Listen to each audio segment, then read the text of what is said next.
पूज्य नारायण स्वामी बड़े सिद्ध महापुरुष हुए। वो कह रहे हैं कि नाम कैसे आपका निरंतर चलेगा, इसके लिए जिस वाणी से नाम जप कर रहे हो यदि झूठ बोलोगे, अरे आश्चर्य होता है, झूठ बोल करके तुम सोच रहे हो हम संभाल लेंगे। नहीं नहीं, झूठ तुम्हारा नाश कर रहा है, तुम्हें पता नहीं। जिस जिह्वा से नाम जप कर रहे हो, अगर नाम का विशेष फल प्राप्त करना है, जल्दी फल प्राप्त करना है, आपको दुखों से बचना है, पाप भस्म करना है, तो झूठ बोलना बंद कर दीजिए। क्या बिगड़ जाएगा आपका? सच्ची बोलने में क्या बिगड़ जाएगा? सच्ची बोलना शुरू करोगे, हिम्मत नहीं रह जाएगी पाप करने की। ये जो पाप करने की तुम्हारी हिम्मत पड़ रही, झूठ बोलने के कारण पड़ रही।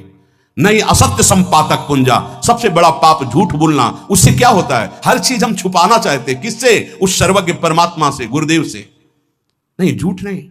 नाम इसीलिए नहीं चल पा रहा, थोड़ी दिन नाम चलाएंगे छूट जाएगा, क्योंकि आप झूठ बोलते हैं, पापाचरण करते हैं।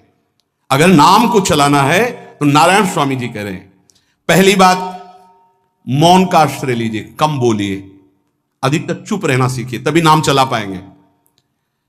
जो कार्य कर रहे हैं आप उस पर ध्यान दें, उस कार्य को एकाग्रता पूर्वक करें, वाणी को मौन रखें, उस वाणी से धीरे धीरे नाम उच्चारण करें।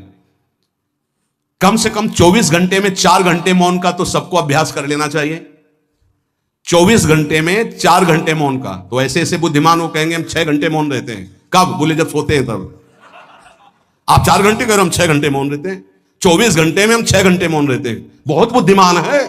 बोले आप 4 घंटे कहते, हम 6 घंटे मौन रहते हैं। तो कब आप मौन रहते हैं? बोले जब सोते हैं तो 6 घंटे सोते हैं, मौन ही रहते हैं उस समय। मौन जागृत की कह रहा हूं, 4 घंटे का। नारायण स्वामी के बहुत बड़े महापुरुष हुए, तुम 4 घंटे मौन का अभ्यास करो, ऐसा निकालो 2 घंटे, 2 घंटे करके 24 घंटे में 4 घंटे मौन। उस समय हम किसी से बात नहीं करेंगे, नाम जप करेंगे। कार्य करो, कार्य करने के लिए मना नहीं कर रहे हैं। कम बोलो। आजकल लोग अपनी जीवनी शक्ति को बोलने के द्वारा बहुत नष्ट कर रहे हैं, व्यर्थ की बातें करते रहते हैं। 4 आदमी चल रहे हो, आप पीछे चलिएगा, सुनते बेमतलब की बातें। नाम जब नहीं होगा वो डिलीट नहीं होगी, वैसे ही बनी रहेंगी, अगले जन्म के लिए तैयार हो रहा है। इसलिए नाम यदि सिद्ध करना है, नाम का फल लेना है, नाम का आनंद लेना है, तो वृथा भाषण बंद करो, बेकार की बात बंद करो। जितना कम बोलने से काम चल जाए उतना। सामने वाले को बोलने दीजिए, आप बीच में नाम चल रहा है जी, नाम चल रहा है। जब कोई आवश्यक बात हुई, पवित्र शब्द बोल दिया, नहीं चुपचाप सुनो। उसको लग रहा है कि आप संभाषण करो, मान लो रिश्तेदार है, नातेदार है, मित्र, अब आप व्यवहार में हैं, आप सीधे ये तो नहीं कह सकते हमसे बात मत करो। नहीं, हाँ बात कीजिए, लेकिन आप कम बोलिए, उसको बोलने दीजिए, आप नाम जप कीजिए, जरूरत भर बात कीजिए। बात में भगवान की चर्चा हो तो कोई बात नहीं, अगर प्रपंच की चर्चा है तो बचने की कोशिश कीजिए। अपने संबंधियों, अपने दोस्तों, अपने व्यवहारियों से व्यवहार, दोस्ती, संबंध शिथिल कीजिए, तभी नाम में प्रीति होगी। अगर ये अब हमारे दोस्त आ गए हैं तो फिर वो दोस्त छूट जाएगा नाम, अब बातें शुरू हो गई प्रपंच की। धन्य है ऐसी बुद्धि जो प्रियजनों से भी संभाषण केवल भगवत वाक्यों का, अन्यथा नहीं। इसीलिए इस मार्ग को वर्ण करना बहुत कठिन है। एक ऐसा तुम्हारा निवास स्थान होना चाहिए अलग, जिसमें अपने रिश्तेदार, नातेदार, व्यवहारियों का प्रवेश ना हो। आपकी शैया अलग होनी चाहिए। अगर नाम जापक नाम सिद्ध करना चाहता है, नाम का फल लेना चाहता है, नाम निरंतर चलाना चाहता है, तो जिस आसन पर आप बैठते हैं उसी में प्रपंची, विषयी, संसारिक वृत्ति वाले बैठेंगे तो भजन की वृत्ति नहीं बन पाएगी। एक ऐसा, वैसे होते हैं घरों में बैठने वालों का अलग, लेकिन साधन कक्ष अलग होना चाहिए अपना। किसी का यदि प्रवेश ना हो तो आप देखेंगे कि आपके साधन के परमाणु आपको वहां बैठते ही तत्काल विक्षेप रहित करके भजन में लगा देंगे। अगर घर में ऐसा कुछ ना हो तो एक आसन अपना अकेला रखिए, जिस पर आप शयन करें वो आसन केवल आपका ही होना चाहिए। अगर वो सार्वजनिक बैठने के लिए ही है, ऐसी व्यवस्था नहीं, तो आसन समेट कर अपना अलग रख दीजिए और दूसरे आसनों पर बैठा लिए। फिर वो आसन हटाकर जब आप शयन करें तो आपका आसन होना चाहिए। इसका बहुत बड़ा प्रभाव पड़ेगा। कोई भी ऐसा दृश्य या पुस्तक ना पढ़ें जो वासनात्मक हो और प्रभु के नाम से आपको विमुख कर दे। अखबार आदि, समाचार आदि, ये हमारे चिंतन को नष्ट करते हैं। अगर नाम जब करना है, निरंतर नाम स्मृति बैठालनी है, एक घटना कई मिनट तक विक्षेप देती है। ऐसा हुआ, कैसे लोग हैं। अब उसमें तो समाचार ही हो रहे हैं, सैकड़ों बातें हो रही, पेपर है तो सैकड़ों बातें लिखी हैं, क्या क्या, अब वो सब दिमाग में भर गई।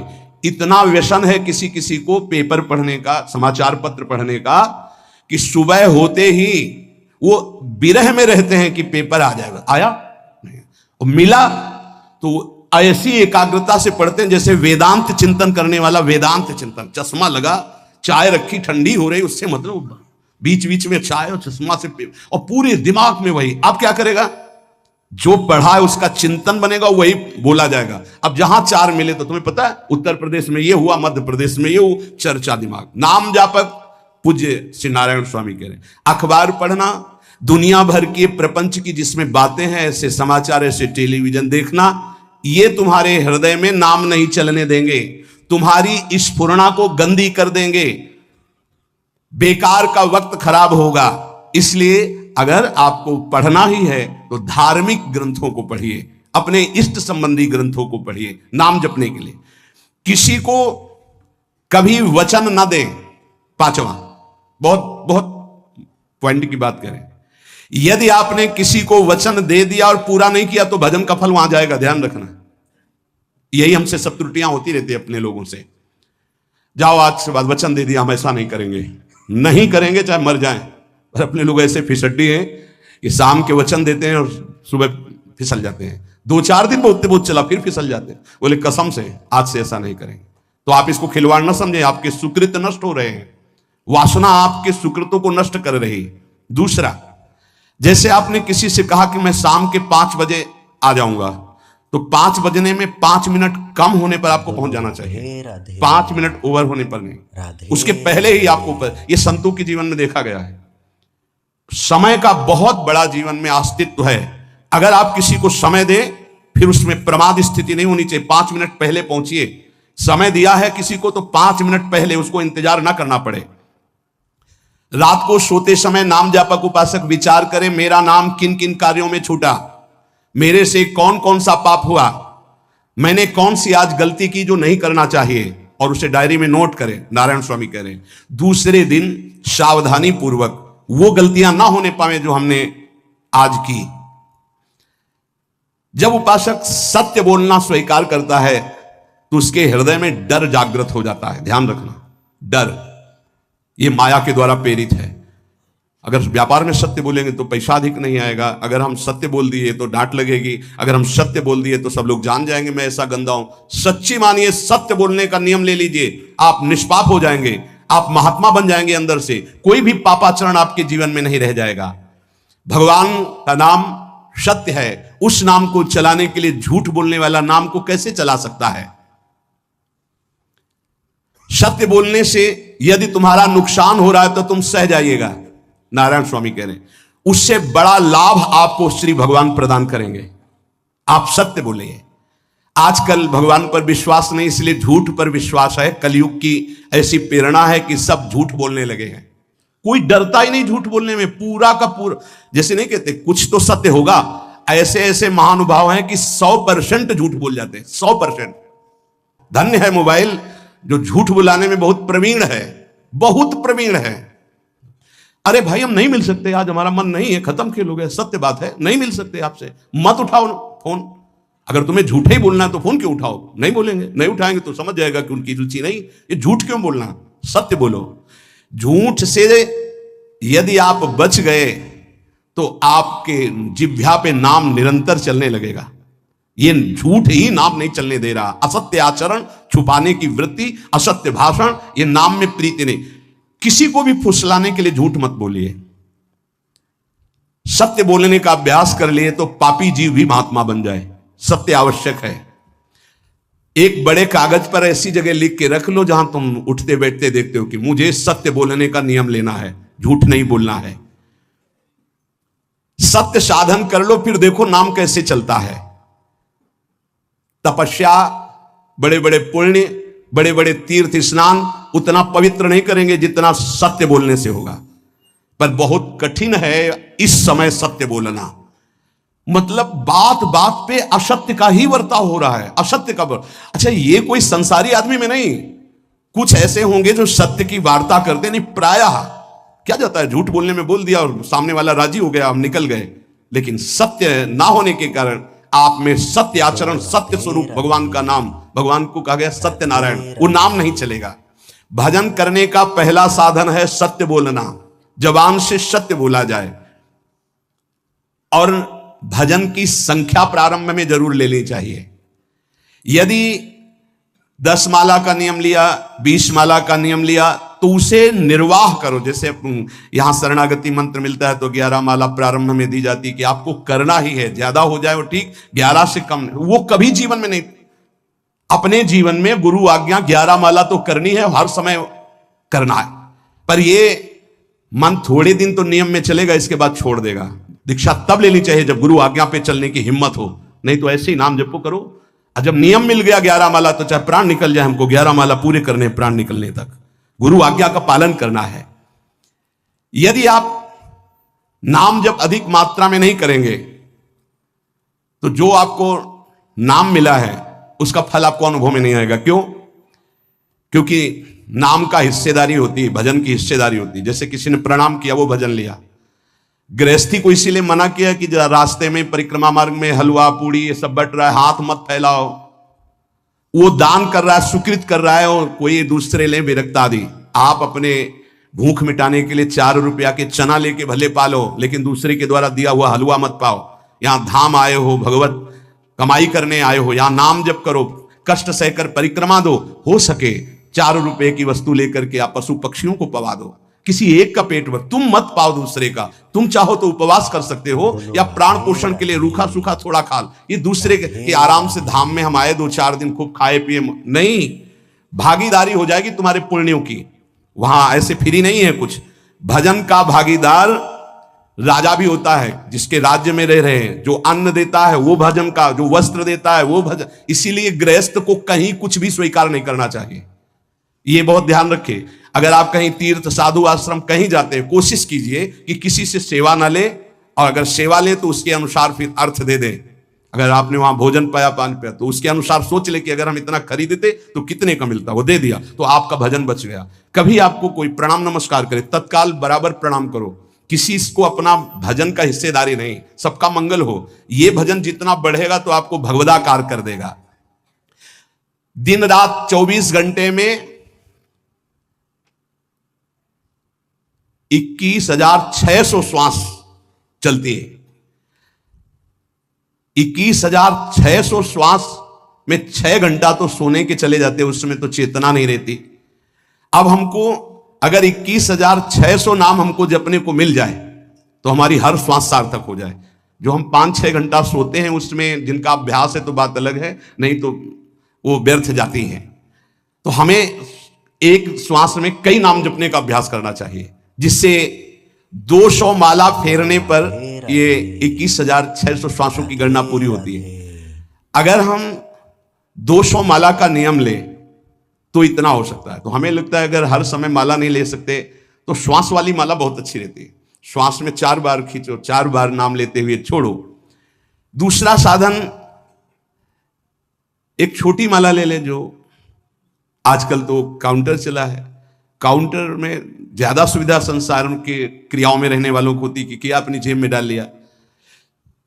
तीसरा साधन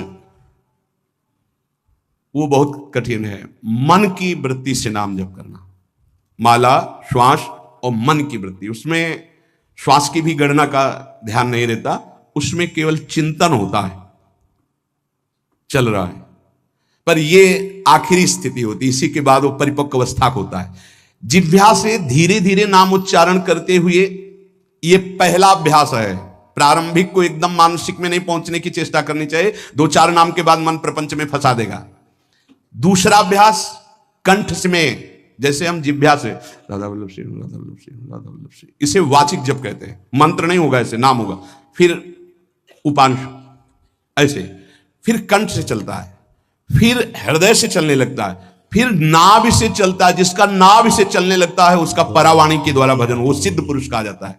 4 वाणी, परा, पश्चंती, मध्यमा, वैखरी। वैखरी जो बोल रहे हैं, जो कंठ से, फिर हृदय से पश्चंती, परा नाभि से, मूलाधार केंद्र से लेकर के संपूर्ण ब्रह्मांड में इसमें नाम गूंज रहा है, वो सिद्ध पुरुष का होता है। पहला अभ्यास जिह्वा हिला करके शुरू करे, राधा राधा राधा राधा, फिर कंठ से। कभी हमारे सदगुरुदेव भगवान को देखना, अगर कोई आ गया और बातचीत का हुआ तो यहां से तत्काल चलता दिखाई देता है ना, कंठ ऐसे ऐसे हिलने लगता है कंठ। अगर शांत बैठे तो फिर नहीं दिखाई देता। अगर कोई है आसपास तो इतनी तीव्रता लगन होती कि कहीं छूट ना जाए नाम। कंठ से विशिष्ट अभ्यासी का, फिर हृदय से परिपक्व अभ्यासी का, और नाभि से सिद्ध महापुरुष का, परावाणी से चलता है। अगर 1 वर्ष तक जिह्वा से अभ्यास किया जाए, ये मैंने किया है, नारायण स्वामी कहते हैं, तो दूसरे वर्ष में कंठ से प्रारंभ हो जाता है। 2 वर्ष कंठ से चले तो अगला हृदय से प्रारंभ हो जाता है, और हृदय से 3 वर्ष चले तो फिर नाभि से 7 वर्ष में नाम सिद्ध हो जाएगा। अगर नियम पूर्वक झूठ ना बोले, सत्य आचरण करे, ऐसे नाम जप करे। हम ये कहते हैं कि चलो थोड़ा धीमे ही सही, पर 12 वर्ष में तो आपको सिद्ध हो जाना चाहिए। 12 वर्ष, यहां बोले 30 वर्ष के 50 वर्ष हो गए साधन करते हो, जो कहते हो कोई परिवर्तन नहीं, इसका मतलब अंदर से नाम नहीं चलाया जा रहा, नाम में रुचि नहीं। 12 वर्ष में तो भगवत साक्षात्कार करके जागृत स्वप्न सुषुप्ति अवस्था पर विजय प्राप्त कर लेता है साधक। ऐसा ही स्वामी जी ने किया, नारायण नारायण नारायण नारायण नारायण, ऐसी सिद्धावस्था हो गई थी। एक टाट की लंगोटी, एक रस्सी कमर में, बस। बड़े ही उच्च कोट, और बहुत बड़े अरब खरबपति घर के बालक थे। सारी सिद्धियां उसके पैरों में लौटने लगती हैं, जिसका नाभि से भजन प्रारंभ हो जाता है, परावाणी से। अजपा जाप उसे ही कहते हैं जो नाभि से होता है। अजपा जाप करने वाले उपासक में जो अजपा जाप करने की चाह रखते हैं, पहला भोजन पर ध्यान दे, सात्विक भोजन, पवित्र भोजन। भाई नाम का स्वाद नहीं मिला तो कुछ लोग जो है बहुत प्रसन्न होते हैं जब संसारिक पदार्थ आता है। बड़ी कृपा श्री ठाकुर जी की रही है कि इस विषय पर जो है बहुत परिपक्व किया है। रोटी नहीं मिली, ये रबड़ी रसगुल्ला की तो बात जाने दो। गंगा का किनारा, गांव में जाना नहीं, जो आकाश वृत्ति से वो आ जाए वही। आप लोगों को तो रोटी तो मिल रही है। पहला नाम सिद्ध करने के लिए भोजन सात्विक और थोड़ा, अगर एक समय पाके निर्वाह कर लो तो अच्छा, नहीं तो 2 समय। 3 समय पाने का तो अधिकार ही नहीं साधक को। भगवान की बड़ी कृपा है, जब भूख थी तब था नहीं, और जब है तो भोजन नहीं पा सकते। वो बड़ा लीला बिहारी है। जब भूख थी तब भोजन नहीं, और जब भोजन है तो नियम कानून इसके लग गए हैं, ये इतना इतना। दूसरा, पहला भोजन पर पवित्र। देखो नाम जप के लिए बहुत आवश्यक है, यही जीवन है कि अगर आप नाम जप करने लगे तो हमारा बोलना, हमारा जीना सार्थक हो जाएगा। अगर नाम जप आपको करना है तो पवित्र भोजन होना चाहिए। 2 टाइम भोजन पाना है तो थोड़ा थोड़ा पाओ, पेट ना भरने पाए, ऐसा ना लगने की वजन बढ़ गया है। बोलो राधे। वजन बढ़ गया है तो भजन घट गया है, वजन घट गया है तो भजन बढ़ गया है। देखो तुम्हारे संसारिक संबंधी माता पिता चाहेंगे कि तुम्हारा चिकना शरीर होना चाहिए, हष्ट पुष्ट होना चाहिए, लेकिन हम चाहेंगे कि तुम्हारा भजन पुष्ट होना चाहिए, भगवदाकार वृत्ति होना चाहिए। शरीर तो आज है, कल नहीं रहेगा, चाहे जितना चिकना कर लो। संसारिक माता पिता के प्यार में और गुरु के प्यार में यही अंतर है। वो आपके स्वरूप को पुष्ट करेगा तो शरीर तो अपने आप, मन प्रसन्न है तो वो स्वस्थ है, अस्वस्थ होने पर भी स्वस्थ है। अगर शरीर स्वस्थ है और काम वासना है, नाना प्रकार की चिंताएं, ये थोड़ी माता पिता दूर कर पाएंगे। वो तो तपस्या और साधना से ही दूर होती है, ध्यान रख लीजिए। अधिक भोजन पाना, शरीर को बहुत पुष्ट बलवान कर लेना, तो हर इंद्रियों को भोग देना पड़ेगा आपको। वो कोई तपस्वी होता है, जो तपस्वी होता है वो संयमी होता है, जो संयमी होता है उसके चर्बी नहीं होती, ध्यान रखना। युक्ताहार विहार से, प्राण पोषण के लिए केवल शरीर में अन्न जाए तब नाम में प्रीति होगी। खाते खाते अनेकों जन्म व्यतीत हो गए, वर्षों व्यतीत हो गए, अरे अब तो भजन कर लो, कहां तक खाओगे? ये नरक कुंड है, डाला विष्ठा बन गया। नींद, एक नियम बना लो कि इतना ही सोना है। पता नहीं सोने में कौन सा सुख, नींद में केवल एक बात का सुख होता है, आपका संसार का चिंतन नहीं होता, तो आप जो शांत रहते हैं वो सुख होता है, लेकिन वो तमोगुणी सुख है। अगर आप जागृत में संसार का चिंतन न होने दें और भगवत चिंतन कर रहे हैं तो आप महापुरुष हो जाएंगे। सो सो के जीवन क्यों बर्बाद करते हैं? एक टाइम रखिए सोने का, बस। ये कोई तुम्हारा सुख नहीं है, ये तमोगुणी सुख है। निद्रा आलस्य प्रमादोत्तम तत्तामस मुदाहृतम। और एक बात समझ लो, यद तज्ञे विस्मित परिणामे अमृतोपमम। जिसमें विष जैसा शुरुआत में लगता है उसका परिणाम अमृत होता है, और जिसकी शुरुआत अमृत जैसी लगती है उसका परिणाम विष होता है। प्रातःकालीन उठ करके सत्संग में आना विष जैसा लगता है, लेकिन उठ के आ रहे हो तो इसका फल अमृत होगा। ब्रह्म मुहूर्त में सो रहे हैं, जीवन बर्बाद कर रहे हैं, अरे ब्रह्म मुहूर्त में उठिए, स्नान कीजिए और सच्चिदानंद भगवान में चित्त को जोड़िए। ये विष जैसा लगता है, परिणाम अमृत जैसा होता है। तीसरा, 24 घंटे में 1 घंटे का तो एकांतवास करना सीख ही लो, चाहे गृहस्थ हो चाहे कोई भी हो। 1 घंटे हमसे कोई बात नहीं करेगा, अपने दरवाजा बंद, थोड़ा 1 घंटे कोई ऐसा समय निकालो जिसमें चित्त को केवल श्री कृष्ण से जोड़ो, प्रियाजू से जोड़ सको। चौथा, विरक्त साधक, तकिया, गद्दा, ये सब चीजें अगर लगा के सोओगे तो नाम जप नहीं होगा। देखो, हितधाम में कुशासन और एक ईंट कुशासन के नीचे, सर्दी में ओढ़ने के जो हमारे कंबल थे वो आटे का बोरा बलराम जी ला के दिए थे। जीवन को यदि आप कसौटी पे नहीं कसेंगे तो भजन नहीं होने वाला। अब तो शरीर रोग से ग्रसित है, आप चाहे जहां रखो चाहे जैसे रखो, प्रिया जो जाने। जब तक हमें भगवदाकार वृत्ति ना हो जाए तब तक विषयों को स्वीकार नहीं। ऐसे हैं साधक, बड़ा सुख मिलता है। एक ऐसे पड़ा हुआ है आसन, उनके कमरे में जाके देखिए, केवल आसन ही है। कितने ऐसे साधक राधा के कुंज में रहते जिनकी चटाई केवल है, न तकिया है, न गद्दा है, न कोई। उसी चटाई को ऐसे खड़ा कर दिया, बिछा लिया, बस उसी में पड़े, भोजन मिला पा लिया, ऐसे रह रहे हैं। कमरे में देखो जाके तो ऐसा लगेगा कि इसमें कोई रहता ही नहीं, कुछ है ही नहीं, केवल चटाई है। तकिया, गद्दा, विशेष विलासिता की वस्तुएं तो नाम जप नहीं होने वाला, ध्यान रखना। जहां पड़े आराम से नींद आ जाएगी, सो जाएंगे, और जब तो नींद उतनी आएगी जितनी आवश्यकता है। भजन का खजाना तिजोरी में रखें, कभी किसी से बताएं नहीं कि आपका भजन कितने माला कितना होता है। पूज्य नारायण स्वामी जी कह रहे हैं, भजन को खजाने में रखने का मतलब है लूटने वाले डाकू माया भेजती है, काम क्रोध लोभ मोह मद मत्सर आदि,